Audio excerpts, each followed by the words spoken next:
Saudi अरब और पाकिस्तान के बीच पिछले साल सितंबर में एक बहुत बड़ा पारस्परिक रक्षा समझौता हुआ था।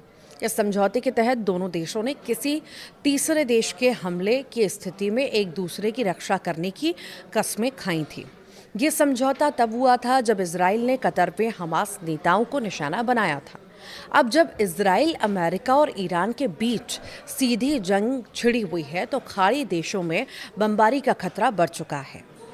पाकिस्तानी प्रधानमंत्री शहबाज शरीफ बृहस्पतिवार को सऊदी अरब की संक्षिप्त सरकारी यात्रा पर रवाना हुए। सऊदी अरब के साथ पाकिस्तान के रक्षा समझौते के कारण इस यात्रा में पाकिस्तान की भूमिका की परख होगी। दोनों देशों ने पिछले साल सितंबर में एक पारस्परिक रक्षा समझौते पर हस्ताक्षर किए थे और दोनों ने किसी तीसरे देश द्वारा हमला किए जाने की स्थिति में एक दूसरे की रक्षा करने की प्रतिबद्धता भी जताई थी। ये समझौता तब हुआ था जब इजराइल ने कतर में हमास के नेताओं पर हमला किया था। हालांकि अमेरिका और इजराइल द्वारा साथ मिलकर ईरान पर हमले शुरू किए जाने के बाद स्थिति बदल गई। ईरान ने खाड़ी देशों में बमबारी करके जवाबी कार्रवाई की। ईरान के साथ पाकिस्तान के अच्छे संबंधों और भौगोलिक निकटता को देखते हुए इस बात को लेकर चिंता बढ़ती जा रही है कि क्या पाकिस्तान सऊदी अरब के प्रति अपने दायित्वों को पूरा करेगा।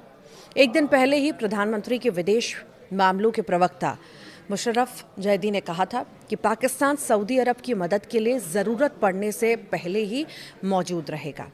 प्रधानमंत्री कार्यालय के एक बयान में कहा गया कि सऊदी के युवराज मोहम्मद बिन सलमान के निमंत्रण पर प्रधानमंत्री ये यात्रा कर रहे हैं।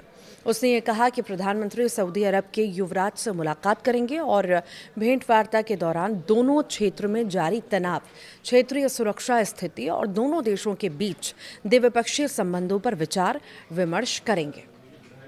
प्रधानमंत्री कार्यालय ने कहा कि ये दौरा कूटनीतिक क्षेत्र में पाकिस्तान के सकारात्मक भूमिका को उजागर करता है और पाकिस्तान इस भूमिका को निभाता रहेगा।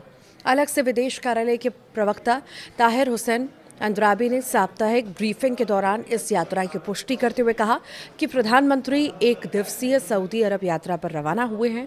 उन्होंने बताया कि उप प्रधानमंत्री और विदेश मंत्री इशाक डार भी प्रधानमंत्री के साथ इस यात्रा पर गए हैं। प्रवक्ता ने कहा कि यात्रा क्षेत्रीय शांति और सुरक्षा से संबंधित मामलों पर पाकिस्तान और सऊदी अरब के बीच चल रहे समन्वय का हिस्सा है।